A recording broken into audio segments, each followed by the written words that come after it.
Hey guys, welcome back to the channel. So here's an updated version of my Endymion deck, which came second place in the poll that I posted.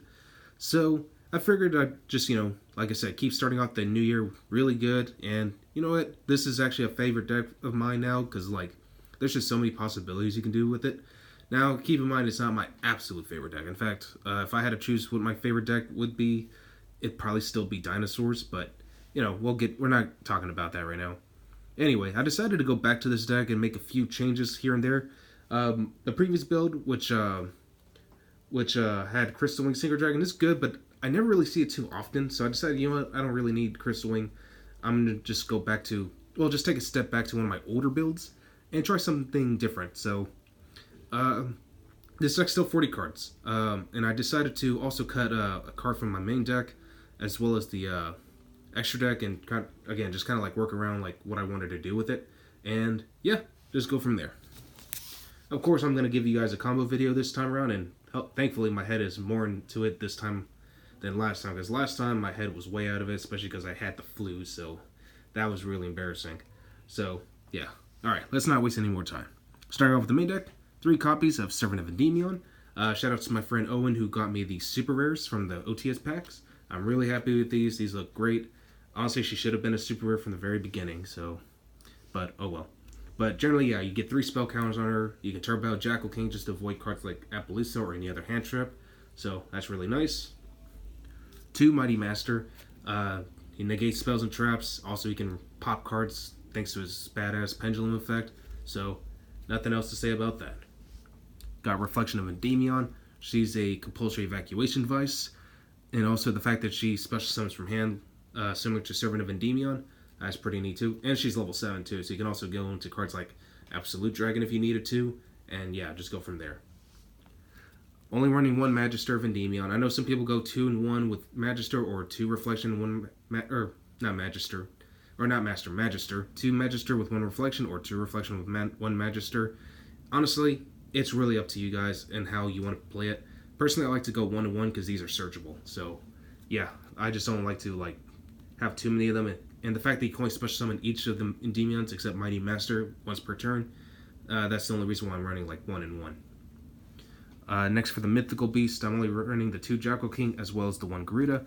Decided to bring him back just because, he pops spells and traps in the Pendulum Zone, and he also bounces back cards too, so I guess you could say he is my second copy of Reflection. Just remove 3 spell counters, quick effect, special summon this card and bounce back 1 monster your opponent. Whenever your opponent special summons normals or special summons a monster, you can bounce that 1 monster back right away. So Garuda, really awesome. I really like what he can do. Alright, next up, 2 Magical Abductor. Searches out any of your Pendulum cards. I felt like 2 was just fine. I don't think I need 3, but soft once per turn, and yeah, it's really nice. 2 Curtain Raiser, just for consistency. Definitely want to get a free summon out on board in case you don't have access to your Dark Worm. This is just a secondary card to work with, so yeah, that's pretty nice. Alright, next we're going to my favorite package of the deck.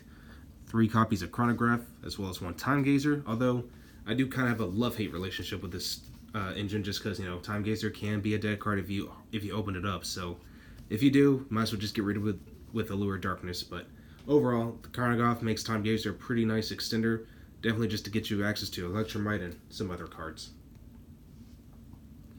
2 Dark Worms still, I don't feel the need to run 3 right now, especially because, you can dump this card with Dragon Shrine and Ravine, so yeah. And of course, still got to run the 1 Gate 0 to go with it. Let me just fix this up here. Alright. And then for the rest of the cards that I use for my Guard Dragon package, I got the 1 Ether still. I'm not running Slug because this card I feel like just has better value. 1 Tempest, and then lastly 1 Destrudo. And Destrudo is just great for this deck, so yeah. Alright, so that's it for the monsters. I believe that was 24 monsters in total. And now we're moving on to spells. Starting off with 3 copies of Spell Power Mastery, gives you access to all your Endymion cards, and also lets you place an additional scale based on however many, or not additional scale, additional counter based on however many copies of this is on the field or in the graveyard. So definitely nice, and again, just gives Endymion or Servant of Endymion, like 2 counters like right off the bat if you already had an opening hand. 3 Allure Darkness, for draw power, as well as 2 copies of Desires. I don't have Into the Void, but if I did have it, I would have definitely loved to have run it. 2 Dragon Shrine, and of course, let's not forget the 1-0s of Foolish Burial and Dragon Ravine, so technically I'm playing 4 copies of Dragon Shrine. Also running Secret Village of Spellcasters. What's really good about this card is because, like, if your opponent has no spell counters and wants to try to, like, break your board with cards like Super Poly, well, he's going to have to get around that first. 1 Terraforming, and in case if I can't get access to Ravine or like through Romulus's effect, set rotation's a good second. You give yourself Ravine and play Secret Village on your opponent's side of the field, and boom. And your opponent's going to have to activate that. And it also locks out Sky Strikers too, so it's usually really funny for that matchup. And then for the last card, 1 Upstart Goblin. So at that point, it just was pretty obvious. Alright, so for the extra deck, running 1 Electromite. Obviously, you definitely need this still, even though it's at 1. 1 Hieratic Seal. Definitely a good form of disruption, and just bring out Aether like during your opponent's turn if you needed to. 1 Romulus to get you access to your Dragon Ravine. Still running the Guard Dragons Pisty and LP, as well as Triple Burst Dragon. Definitely need to get access to all your Dragon monsters as fast as you can. I'm running 1 Saryuja. Some people have cut this. I still feel like you should run it just in case you need to get to just to dig out your deck for like all your other monsters or some of your other important spells and traps, or just spells rather. For my Link Force, I'm also running Borrelsword Dragon and Appaloosa. Now, if you don't have access to Appaloosa, there are other options out there, like Borrelo Dragon. Heck, you could even run Topologic Bomber Dragon if you wanted to, just as a suggestion, but it's really up to you guys. Alright, so moving on. I'm running 1 FA Dawn Dragster, still pretty good for negation, and it's also a level 7 too, so if you wanted to just use it for your Absolute Dragon, you can, but personally I like to save it just to keep using its negates. Warlord Savage Dragon, the way I bring this out is with Destrudo. I target a level 6 monster and then synchro with it, or tune it with a level 7 monster after and just go into a level 8 synchro, so yeah.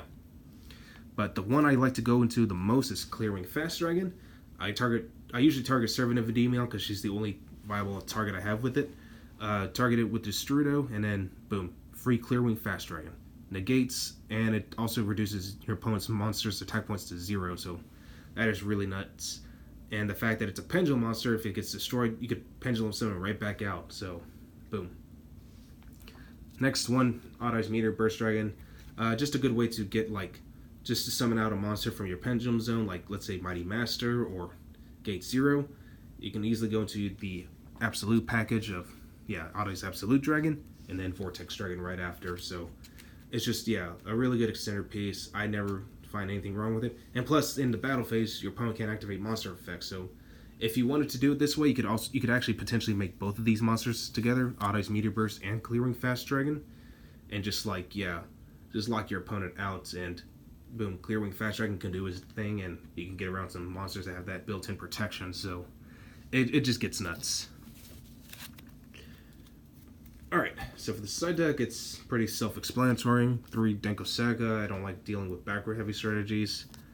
Dark Ruler No More for mirror matching, and also to deal with combo heavy strategies too, like the Dragon Link or Thunder Dragons. You definitely need to be able to get your searchers off. 3 Cosmic Cyclone, again, this deck does not like back row. 3 Shared Ride, and then lastly, Royal Decree. So, it's pretty standard. Well, that's all I got for you guys today. Just stay tuned for the combo video, and I'll see you guys until then.